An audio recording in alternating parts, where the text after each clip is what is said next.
The wind was blowing at least 60, 70 miles an hour at 8 in the morning. I mean, there was stuff in the air, branches going down the road.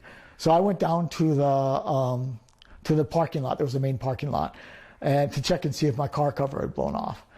And the manager was down there with some other people.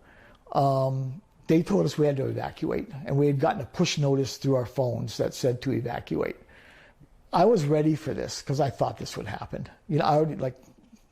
So I got everything ready to evacuate, and then they told us the fire was 100% contained. All the police left. About 1:30, I left for an appointment, like a 2-hour, an hour and a half appointment, because the wind was really, really strong.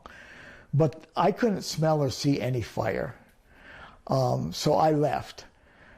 When I came back, I actually went into Wailuku, and when I came back about 3 o'clock, there were already telephone poles across the main road with wires, and I went down by the ocean just to hide from the wind. The wind was so strong, it was literally like rocks were flying into my car. I was waiting down there, watching it, and this woman came walking down the road that had just abandoned her brand new Subaru that she just paid for, was walking with a bag under her arm, and she told me that Lahaina town was all burning. Everybody else was home. Nobody evacuated. Nobody left. Nobody left the place. It didn't get to the point where they had told everybody, you have to evacuate. Or there was cops coming down the street going, evacuate now, evacuate, like there was 4 years ago. Without the second notification, probably wouldn't, by the time it got there, wouldn't have affected me, but it might have affected the people that were here, that were inside the building. I think that they either were burned alive in their place, or were most of them couldn't walk, didn't have cars, and they just were not prepared to warn us adequately. They were not prepared to fight it adequately. This didn't have to happen. These people didn't have to die. I definitely have a guilt, survivor's guilt.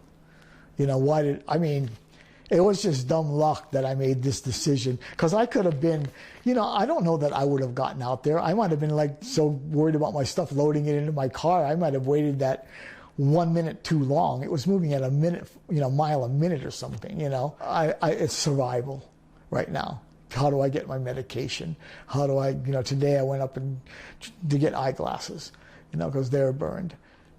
I thought I was going to live out my life, safely.